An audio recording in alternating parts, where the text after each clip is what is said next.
we have a biological mandate called attachment, which is nature's glue. It's what keeps us interdependent. Otherwise, we wouldn't be. We'd be lone wolves. So for better or worse, this attachment system pulls us together, keeps us together, even if we shouldn't be. And when it's over, it feels a bit like death, because it is a primitive experience going all the way back to infancy, where our lives depend on being loved, or that idea of being loved. It's really the attachment system. It's not love, right? We confuse it often. Hello and welcome to Get Yourself Optimized. I'm your host, Stephan Spencer. It is my pleasure to have Dr. Stephan Tatkin with us. Stan is a clinician, researcher, teacher, and developer of a psychobiological approach to couples therapy, also known as PACT. He's also an assistant clinical professor at the UCLA David Geffen School of Medicine, Department of Family Medicine.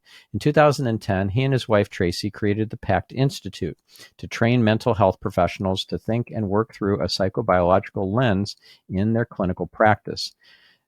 Stan's work, based on a social emotional capacity model, focuses on what partners can and cannot do to mitigate threat reactions during stressful interactive sequences.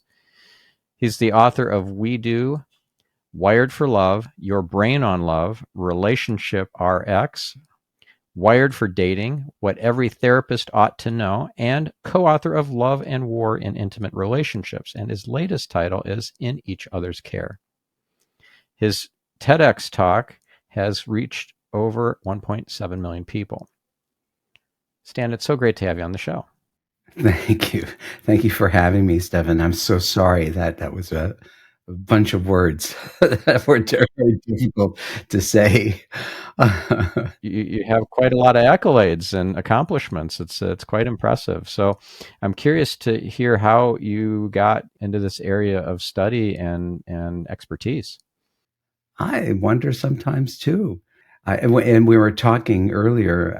I was telling you that I was a musician and in the music business, audio, and I found my way to psychology kind of late in life, about 27, 28. And that's when I went back to school and never looked back.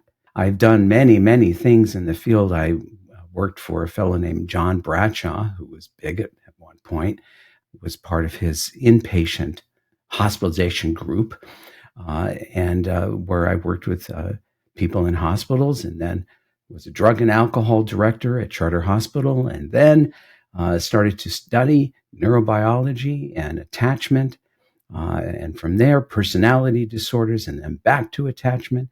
Finally settled into couples, and there you go. That's where I am now.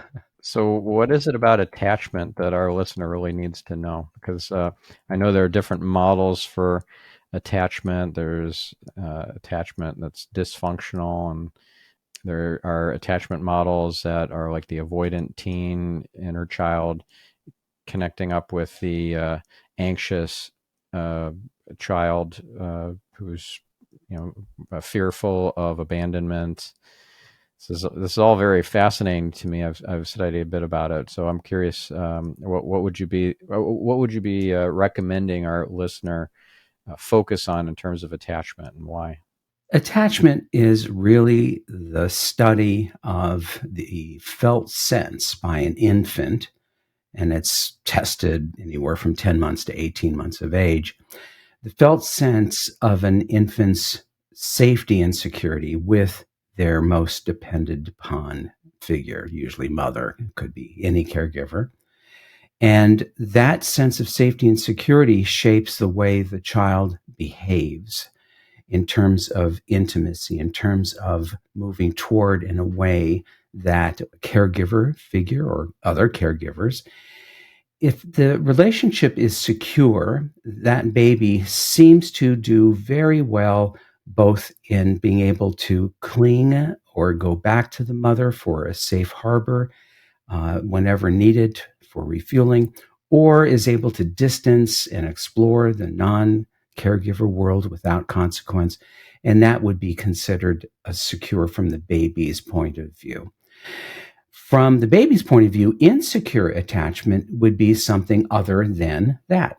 It would be either fear of abandonment or fear of intrusion, engulfment. And so fast forward into adult life, someone who is insecurely attached on the distancing end of the insecure spectrum worries still about having their autonomy taken from them, their independence, many times their stuff, feel that they're going to be smothered, engulfed.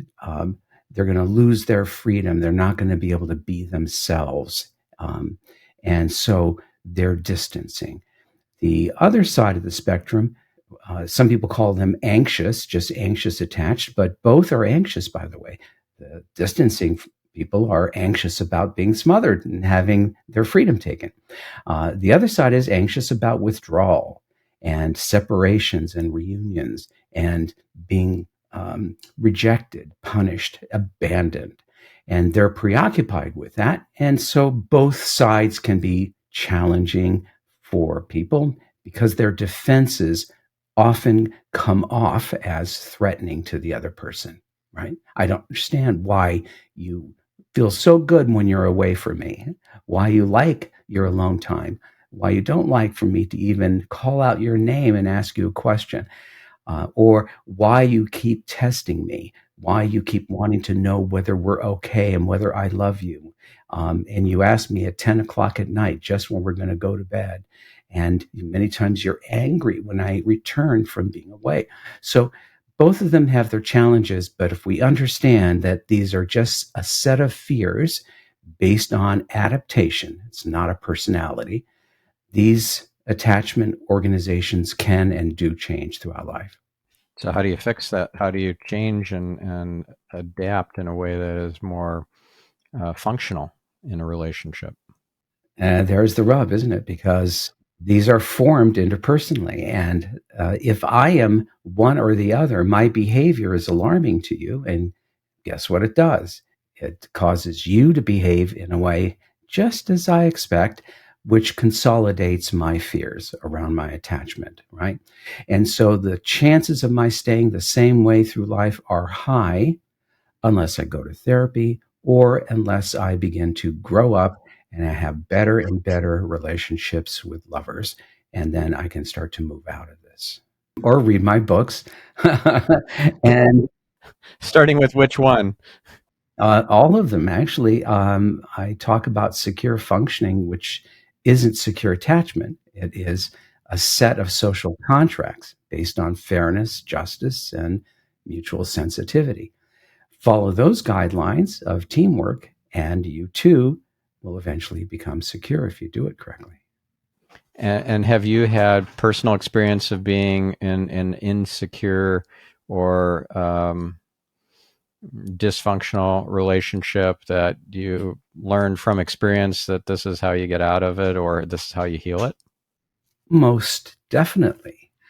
Uh, I was very much, we call them islands on the distancing side, just to make it friendlier, waves on the clinging side, just to make it friendlier, and anchors instead of secures, just to top off the friendliness, the nautical theme that we're using. But I was pretty much an island most of my life, distancing, right? Pretty much that way. And, in the literature, we call me an avoidant until I married my current wife, Tracey, who I knew in junior high and high school.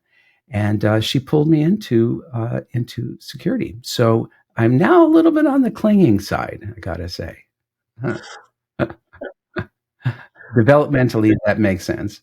Is that a good thing, or is that something that you're working on adjusting so that you're more kind of even keeled or something? You know what? It's both of us are in the secure pocket, and there's a certain kind of ishiness when you arrive to this theoretical, imagined space of secure attachment. And you can swing both ways, depending on the weather, depending on the dynamics in the relationship. The difference is one isn't a card carrying this or that. We're not stuck rigidly in one orientation or the other. So I'm no longer stuck. No, I'm kind of prideful about my clinginess because it's, now I know what I was missing all that time. You're making up for lost time. Yes, human primates by nature tend to be a little bit more clinging than distancing. Distancing is much more of an aberration in our species. Gotcha. And you've been married to Tracey for how many years? I like to say 50 because of our childhood, but it's been about 23 years, 23 great years. So how did this, I'm curious to hear more about, you knew her since childhood. So the idea here is that if you guys met in childhood, that wasn't by accident, that was by fate, or that was by divine design. And I'm curious to hear what your take is on that. Like, was this something that you see the hand of God and putting the two of you together, or does it seem like it was just a fortunate accident?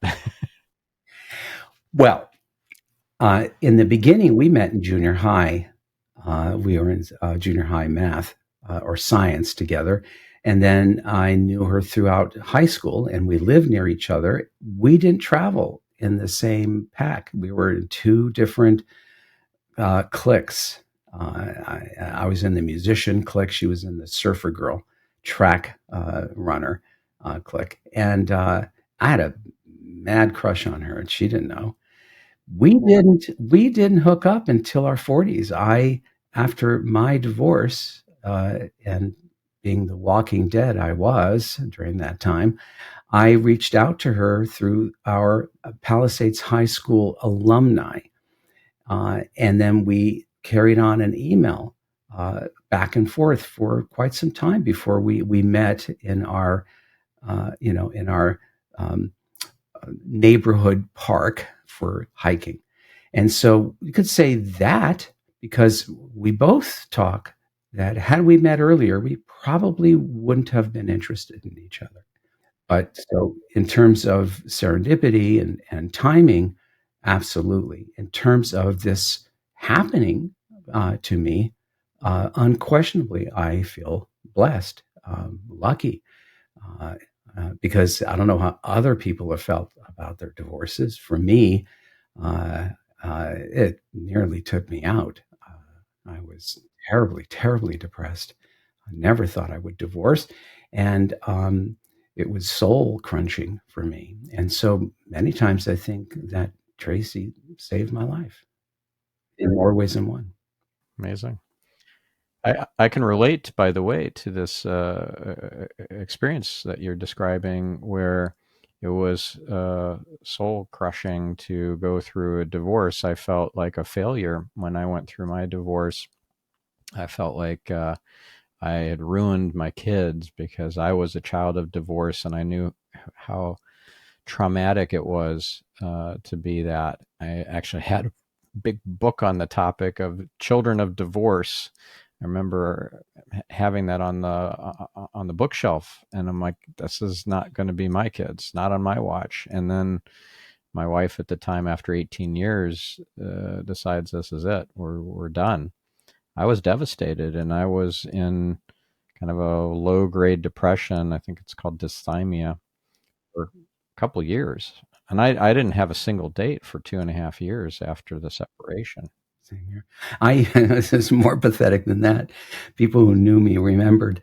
I moved into an apartment, and all my furniture was blow up furniture. It was all, blown up, balloon type furniture, including my bed.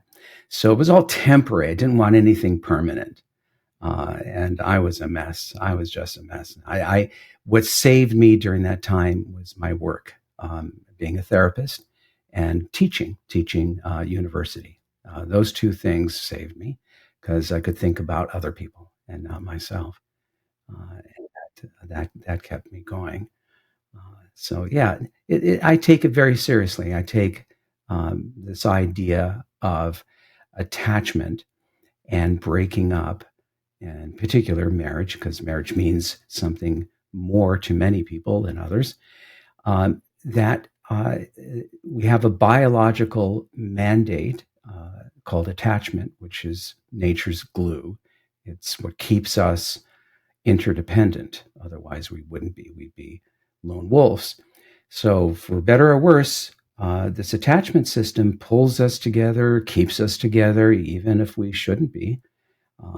And when it's over, it feels a bit like death, because it is a primitive experience going all the way back to infancy, where our lives depend on being loved, or that idea of being loved. It's really the attachment system. It's not love, right? We confuse it often. So it is an existential threat. The idea of a primary attachment relationship, coming to an end or threatening to come to an end, really puts us into a tailspin. Not all people, but most. And back in hunter-gatherer days, being thrown out of the clan meant physical death. Physical death, and same with other mammals too. When you see them thrown out, many times they're food because they're no longer protected. So yeah. If that's what you mean, it happens throughout the mammalian. Right. Yeah. And what do you see as the biggest gift of that whole experience of the divorce and just the depression that followed, and all the kind of existential angst that you went through? Growing up, having to grow up, having to take a look at how I was living my life, what I did to ruin my own marriage. Analysis. I'm a big fan, at least of my analysis. It was a lifesaver again for me. My work, and then seeking to figure out what had happened. How did this happen? Because my ex-wife and I were most definitely in love, and it was a hot divorce, meaning it happened very, very quickly without a lot of understanding, a lot of processing. We had not cooled off, which made it feel more like bleeding out. I think for both of us, actually. I don't think she suffered any less than I did. And so that drove me to adult pair bonding, because before that, I was studying infant brain development and infant attachment, and also autonomic nervous system regulation. And so because of this curiosity, wanting to find out, and because I had a hard time getting mother-infant pairs into practice for prevention, I switched over to adult pair bonding, and found the similarities were striking, actually. And that's where I did all my research, and that's where I stayed. And when I met Tracey, who was different than anybody else that I had been attracted to, I found that both of us were able to thrive with our union. I was able to be as creative as I needed to be, which I went through a long period of an overwhelming creative patch where I couldn't stop. And she did too. And so if not for that relationship, I probably wouldn't be doing what I'm doing. I probably would be doing what I'm doing, but I wouldn't have soared in the sense of creativity and invention and passion, because I absolutely found my passion by focusing on couples only. Do you believe in the concept of soulmates? And if so, how would you define a soulmate? I did.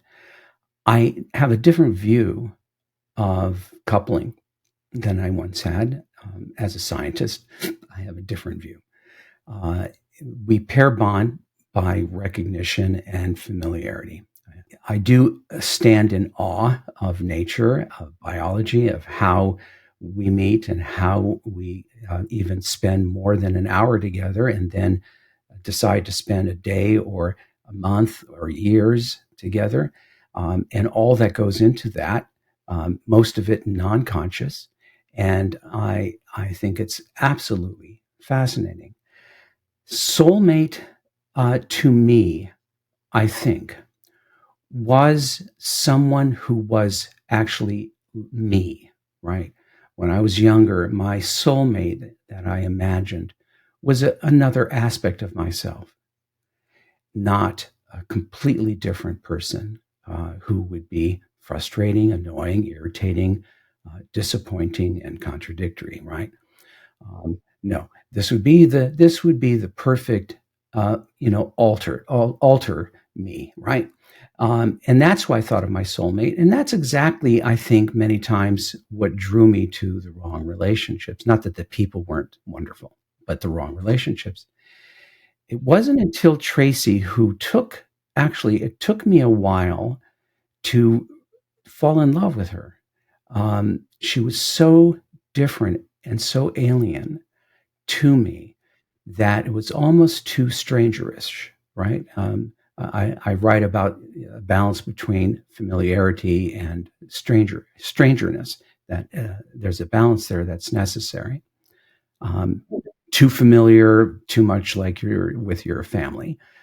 Too strangerness, you're too far away from home, and so there's kind of a balance.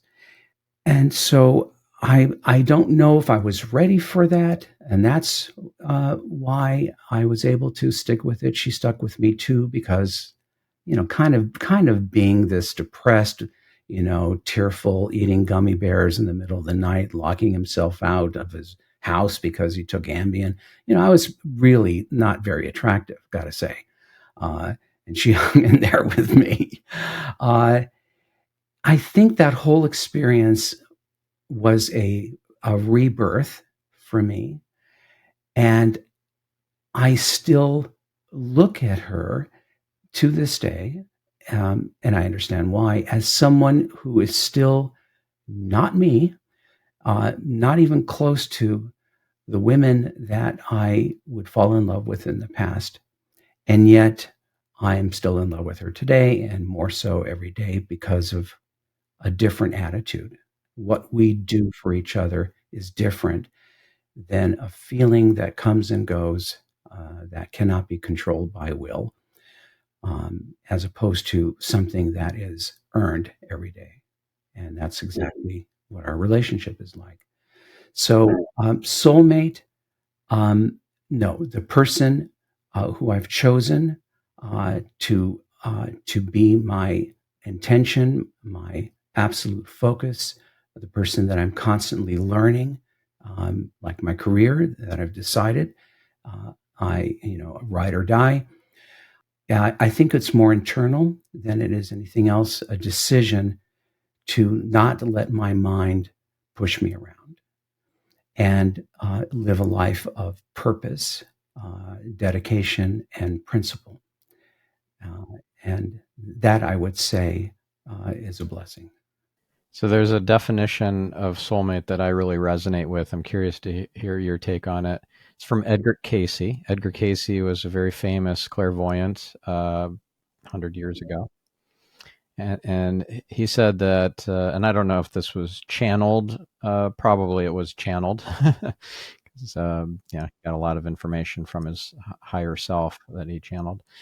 A soulmate is an ongoing connection with another individual that the soul picks up again in various times and places over lifetimes. We are attracted to another person at a soul level, not because that person is our unique complement, but because by being with that individual, we are somehow provided with an impetus to become whole ourselves. I love it. I'd say that does not disagree with what I said. Yeah. So by that definition, you and Tracey are soulmates. Yeah, yeah, absolutely.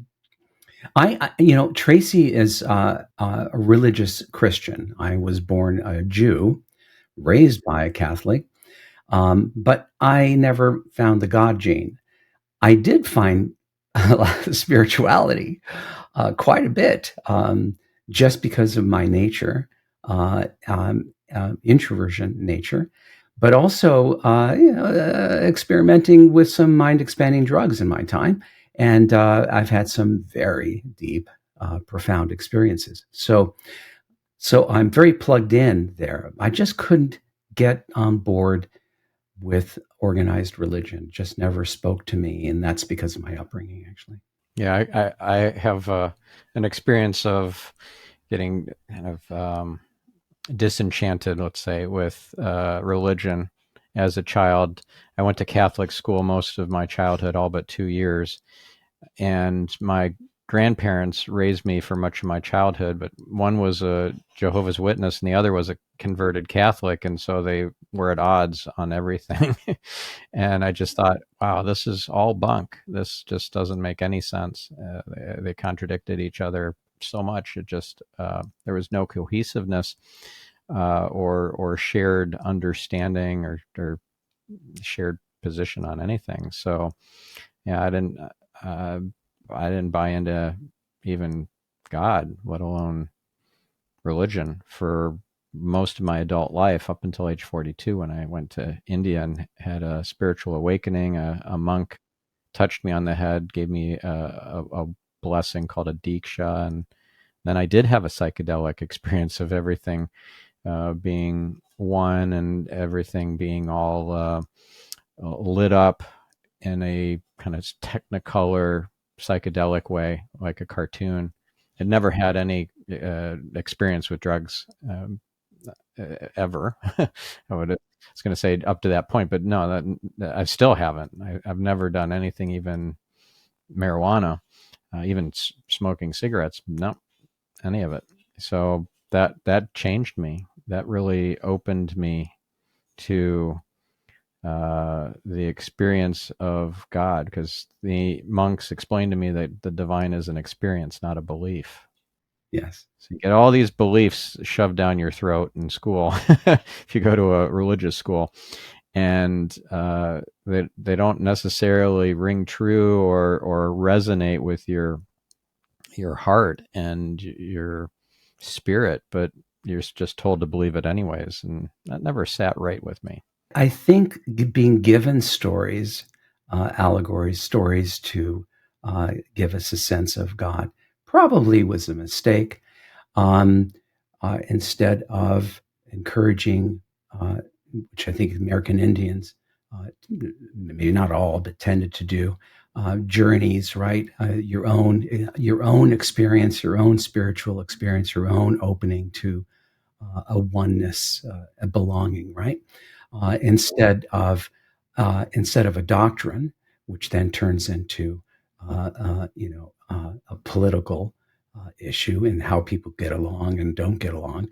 I'm more of a fan of people. The Harvard professor who designed the moral reasoning intelligence scale based on Jean Piaget's cognitive scale, Lawrence Kohlberg. That makes sense to me. That in terms of moral development, and to be able to reason around it, religion is relatively low on the scale because it has a dominant end of serving God. Whereas you move up into higher areas of reasoning, it's no longer a dominant end, it's a relative end, meaning using one's own mind to determine what is good, what is right, what is best, not just for me, but for most people, if not all people. And that's a different kind of reckoning and a different kind of social control, because I also think that religion was a necessary tool to control the masses, because people were, I think, Sodom and Gomorrah, people were doing terrible things to each other, to themselves. And so, how do you civilize the masses? Religion is a good way. An Old Testament God that will kill you if you is always watching if you do the wrong thing. That's a good way to start to get people to behave properly. And then later on, we have laws and rules, but I like principles because principles are actually independent of doctrine. It's something that we come to if we are thinking about it, what is actually the best thing to do in this or that situation? What's the right thing, and why is it right to do? And what's good that we want to preserve as opposed to bad? And all of these require discipline. All of these require imagining the best thing to do, even though it will be the hardest to do, because as human primates, that's not usually how we roll. We usually do the easiest thing and the most expedient thing, which is to feel better at the cost of doing the right thing. And so that's where I tend to go to, because I can do that, and because I want to be a better person. So I don't know. I'm sure there are religious people. This has nothing to do with disparaging religion. I just don't understand it very well. I'm sure that makes them better people too. Although I see a lot of people who it doesn't make better people. And, case in point today, or actually any day in the human lifespan. Like all doctrines, people at different developmental levels use it according to their ability to understand the meaning of it. And at its lowest level, it's, all of these doctrines are serving self only, serving self.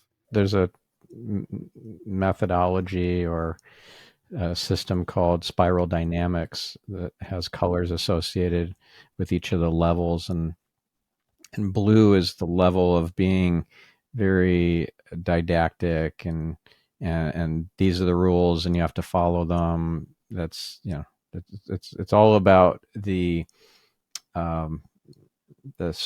structure and the dogma of religion. And if you veer off of from the dogma, then you're going to hell or whatever,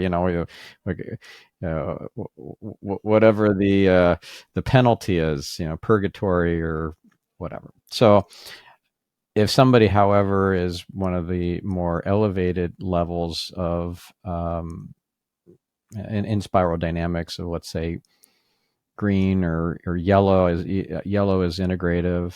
They can see different perspectives, and they're not so rigid in their belief systems and in their willingness to consider other people's beliefs and positions. And I think that's really important, because religion, a lot of people just throw that whole thing out, and it's the baby with the bathwater goes out the window. And it's a real miss. I can speak from experience, because I did not believe in any of it, so I didn't read any of the Bible or anything like that. And now it's been over 10 years since that awakening, and it's just full of gold, like beautiful nuggets of wisdom that have been life-changing for me. And it's like people either identify as spiritual or religious, and if they're religious, they don't identify as religious, they identify as the particular religion, like Christian or Buddhist or what have you. And then that creates a division. Why can't you be both? Why can't you be spiritual and religious? Why can't you be, and this is to bring in a political example, why can't you be both Democrat and Republican? Like, I see both sides, the benefits and the value of both, but it's so diametrically opposed, these two sides to each other in terms of the political spectrum. You're one or the other, and if you're the other, then you're out. Just like, can't you just be both? I'm glad you brought that up, because this speaks to my work. The human primate, if we really pay attention to our history on the planet, we are by nature as primates aggressive and warlike, moody, fickle, opportunistic, impulsive, exploitive, and easily influenced by groups. we can change our affiliation on a dime if pressured or influenced by a group. And most of all, xenophobic. We are given to otherize. And so I think that when partners cannot learn to accept each other's differences, they cannot um, reach over the aisle and put themselves in the other's shoes. When they feel like they cannot handle this person properly, they otherize them. They ascribe, I'm married to a narcissist or a borderline or a codependent, or now they're on the spectrum. There's something wrong with them, right? Something to help me understand them because I don't know how to work them. I don't like things I can't operate, right? And that's the human condition. And so you have religion or you have politics. Um, it's not that the sides don't say the truth of some kind, right? Both are saying what's true. It is people that tend to otherize. And this is where we get into, tribalization and people looking and hating the other as being in the way or an enemy of that other person's goals and beliefs. And that is a big problem. It's a big problem in small systems between partners, larger systems in family, communities, countries, religions, political bodies, and so on. So, what do you think about that? The tendency to otherize and then to do what human primates have done since the very beginning. If you're not like me, be better off without you. Yeah, I think that's it's a very powerful and important point. And if we can see beyond the ego and the identity, the rules and the belief systems, that the truth, you mentioned that this is true and this is true. Each person has their own truth, but there's the capital T truth. And my great example of this that I love to share, I've shared it a few times on this podcast, is it's just from a social media post. It's a illustration of a cylinder, and it's casting a shadow on the on a plane on the x-axis and on a plane on the y-axis. And one shadow is a circle, and it's labeled as circle, and then underneath the label is the word true. And on the other perpendicular plane is a casting of a shadow that's a rectangle, and that's labeled as such with the word true underneath that. But the cylinder, which is only viewable in three-dimensional space, so this is kind of illustrated best as it can on a 2D surface as a three-dimensional object. It's a cylinder and labeled as a cylinder with the word truth. So we see our thing as true, and the other person sees their thing as true, their perspective, their fact. But there's a higher dimensional reality that is the capital T truth. And if we can zoom out enough to see that there's this higher dimension of reality, of truth, that we potentially only see glimpses of, perhaps during a plant medicine journey, then we just have to take it on faith that we are all connected, we're all one, and treat each other as such, even when our ego is screaming at us to do the opposite, to kick them out of the clan. I love what you're saying. And now you've interested me in reading parts of the Bible based on what you said, that there's some nuggets in there that I know there are. So thank you for that. Yeah. By the way, there's a great example of kind of like a plant medicine journey, but it wasn't with plant medicine, I don't think. And it was Isaiah. It's Isaiah 6:8, and he is having a vision where he is at the feet of God, and he's basically interrupting a board meeting where he's doling out assignments to the archangels, like different miracles to perform. And there's little Isaiah showing up, in his astral body or whatever, right? Hey, here I am. Please send me. Send me. I want to go. I want to be sent on a mission. And there's so many secrets and higher level ways of understanding the Bible. There's so much coding in there that if you just take some of these little nuggets and you apply them in your life, like I do with that little nugget, is life changing all on its own.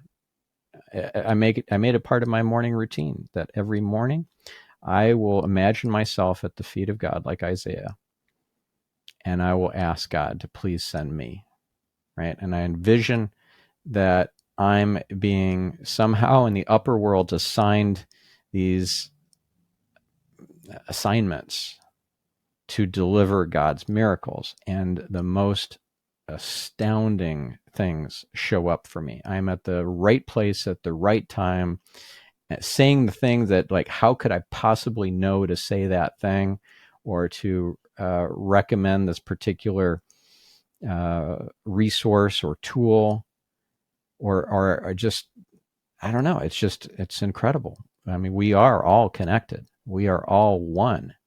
And that's one of the you mentioned your Jewish roots, like the Shema, Shema Yisrael. We are all one. Like, there's nothing independent of God. That means we are God. We're part of God. We're like little cells of God, of this oneness. And when you recognize that, and it's in your consciousness more than it's not, then you can't be mean to other people, because that's being mean to yourself. With you there. Stephan, an unfair question perhaps, but it came to mind. So, if you could lead this country and pull everyone together, right? Sort of defrag, the country from its, almost Civil War-ish state, right? What would you do? How would you bring all these people together who were once, we could argue, never really fully together, because there's always been unfairness and injustice in our institution. Um, but better. It was better, right? We could say in the 50s and the 60s, um, still marginalized groups were not happy and not being treated well. But there wasn't the divisiveness as there is today. How would you bring people together? I would help people to glimpse the larger reality. And everyone has their own path, but I would invite them to establish a dialogue with their higher power in a way that it provides without a doubt signs of a larger reality, or of the illusion of reality that we're experiencing now, right? So there's a scene in the Matrix movie where there's a glitch in the Matrix. Like, that cat just walked across the floor twice. Deja vu, right? We've all, I believe, we've all had experiences where it's like, this does not feel real. This feels beyond, like I'm in a video game, or that something uh, is not what it seems. That surface level reality is not so real, or that reality could be malleable, or bent. There's another scene in the Matrix where the boy in the apartment of the Oracle is bending spoons with his mind, and Neo bends down and asks him what's his secret, and he says the secret is there is no spoon.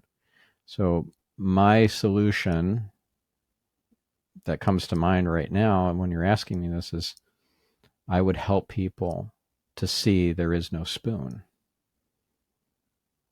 And is it through books? Is it through um, TED Talks or YouTube channel or uh, some combination of all the above or some other modality that hasn't shown up to me yet, but is in the works, in the upper world? I don't know, but that's my vision for this world. And I read this also as part of my morning ritual. Is my vision is a world where everyone cleaves to the creator. I think it's a very difficult question because in the area of leadership in the masses, which contains all different kinds of minds and experiences and histories and uh, realities, right? It would be hard to do, right? To get everybody on board with an idea, um, to find where we are the same and where we agree, because that's basically how we've done it in the past. Where are we the same, and where do we agree? Uh, and does this inspire us, motivate us enough to work towards a vision of something, and not fight each other, right? Not fight each other. There have been lots of examples of this. Usually, finding an enemy to focus on has been one example. Um, right, that brings people together. We're the same. The enemy is different. Or some, we're going to go to the moon. We're going to compete. Uh, we're the same. We're going to get on the moon, Americans, and we're all going to be proud of it. And the Russians are different, right? We're competing with them. Um, there have been other ideas that would get people on board. Land of the free, right? Where you can do anything you want. All men are created equal, which we know is bullshit.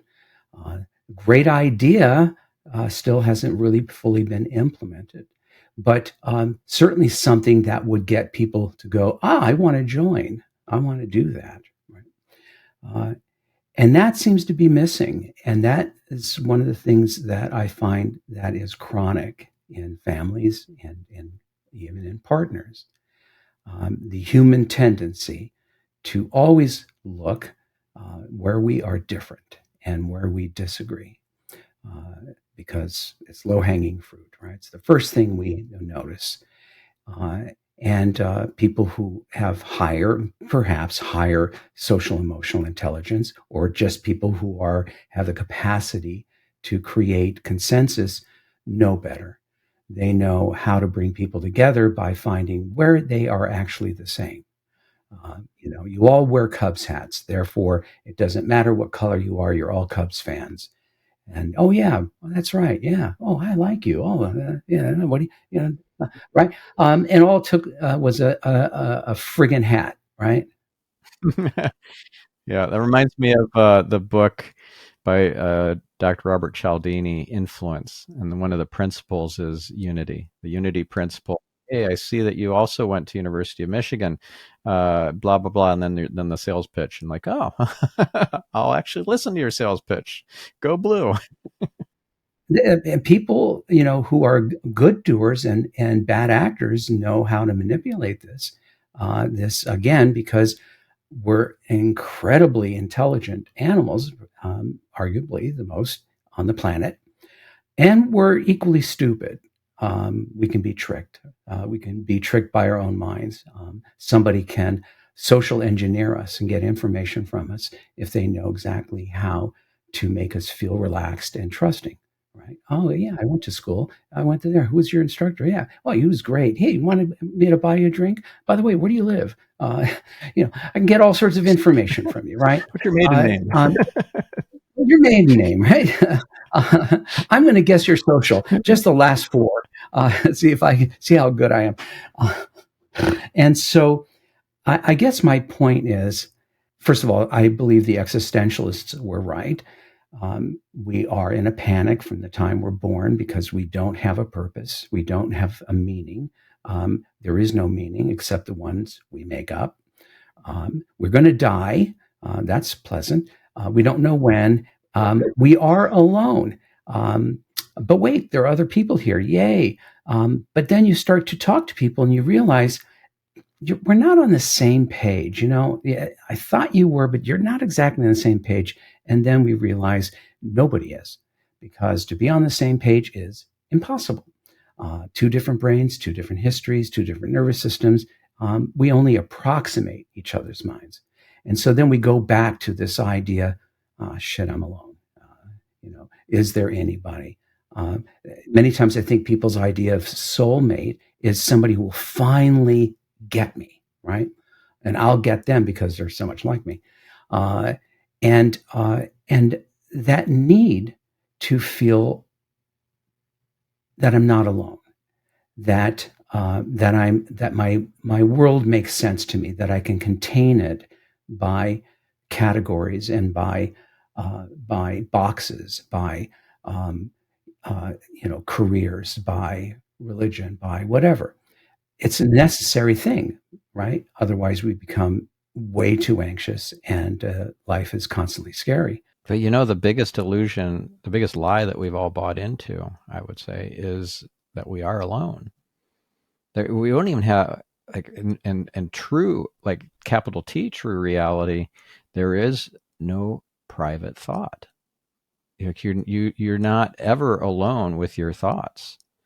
You're broadcasting those thoughts into the upper worlds, and there's a large audience hearing everything. Like this might be terrifying for some listeners to think about. If it's if that's true, then what about all the dirty, nasty stuff I've been thinking about when I've been alone with my thoughts, supposedly? I was meaning to talk to you about that. It's because I just keep hearing your thoughts, and boy, people might think you're talking about the NSA. On my level, because of where I think and where my passion is, and what I'm constantly trying to figure out is the same thing you are. What suffering? How can people get along? What is the most important thing in life? I come to think it's relationships. And how do we deal with the idea that that there are certain itches that we may not be able to scratch, and that may lead to an awareness of aloneness, right?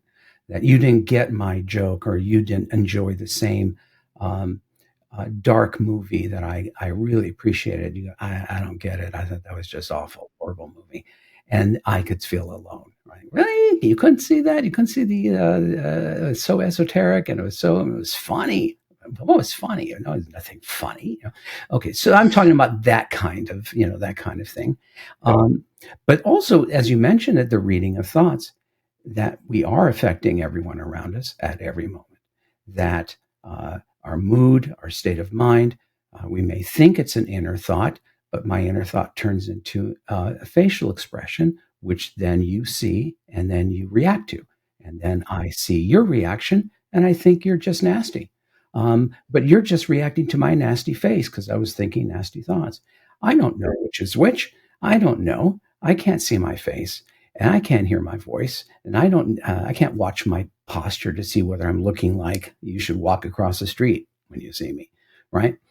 And so there is this thing about us. We've never lived outside of our heads. We never will. Our idea of truth, our idea of reality, agrees on certain levels with other people's realities, and then it doesn't.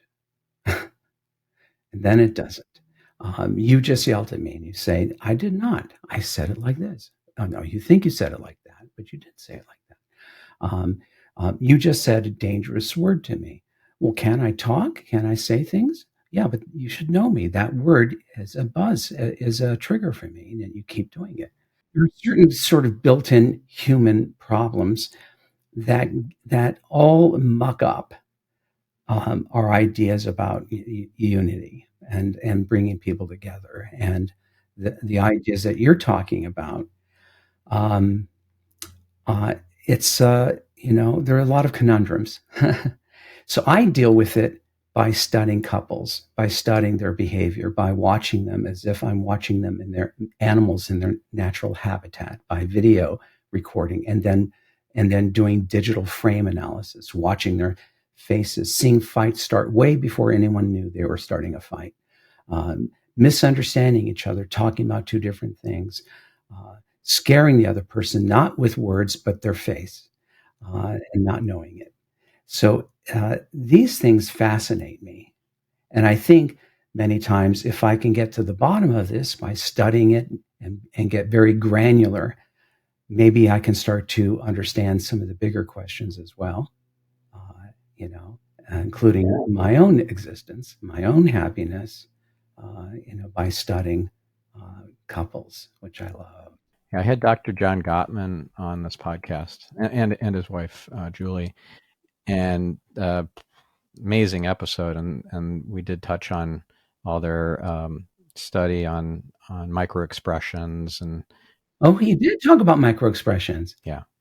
Oh, I'm surprised. I know John. I didn't know he started doing that. Okay. Oh yeah, So yes, he can tell with 95% accuracy whether a couple will divorce or not based on viewing the videotape and just a few minutes of that, looking for micro expressions to see is a micro expression of contempt there, for example, in one of the partners, because if that's present, then pretty much game over with the marriage. it's interesting. And there's where we disagree. And he's a friend. And I forgot because he's really good friends with Paul Ekman. And Paul Ekman came up with the facial action coding system. And so I too teach, looking and training for micro expressions and micro movements. Disgust is what. Or disgust, I think, was the one, not contempt. Yeah, I'm just No. For John, it's been contempt, unless he's changed. It's been contempt, because contempt is corrosive to the autoimmune system. It's a kind of look constantly like you're an idiot, right? It's devaluing. It's your teenager going, oh, what a joke, right? Be around that a lot, and you just want to pummel someone. But disgust, this, and not in this form where I'm just holding it, in a very, I had a gal once that whenever she talked about her husband, she would sniff, and so I took note of that and I slowed down the video, very slow, and it turned out to be a micro expression of disgust. It wasn't just a sniff. And so I found that disgust is a marker in my couples. Whenever I catch it as a micro expression, they're probably not going to continue. Actually, I also found another marker. Oh, what's the other marker? I did a small research. Does this couple have a song that they fell in love, that marks the time they fell in love? Could be the song they danced to at the wedding that they chose. It could be any number of songs. Now, being a musician, I have a lot of songs. I have the song that I fell in love to my wife. It's a personal song. And then we have two songs that mean a lot to us, Tracey and I. And I wanted to see, in terms of neuroscience, would our songs stay continuous and permanent as an immediate state shifter if we were both to hear it without a prior announcement? So I would find out their song, and then I would play it without them knowing I was going to do it, and I would start to track their reactions and every beat, and watch everything, and view it over and over again. And really lovely experiment. And my hypothesis was correct, that people can hate each other for a long time, but when they hear the song they fell in love to, they go right back to that time, right? Because it's embedded, it's diffused in the brain, and it's also embedded quite deeply. So it shouldn't change. but it does. And it seems if it does change and they do not react, or one of them goes, doesn't work for me anymore, they're going to divorce really soon. And that has been the case every time. And so that is quite stunning. Wow, that is fascinating. Yeah, because it has to take quite a bit of water under that bridge for that song, like a worm, to turn. Yeah, and to no longer have any emotional impact. And so that was stunning. Of course, not everybody has the song, so you can't test everybody. Wow.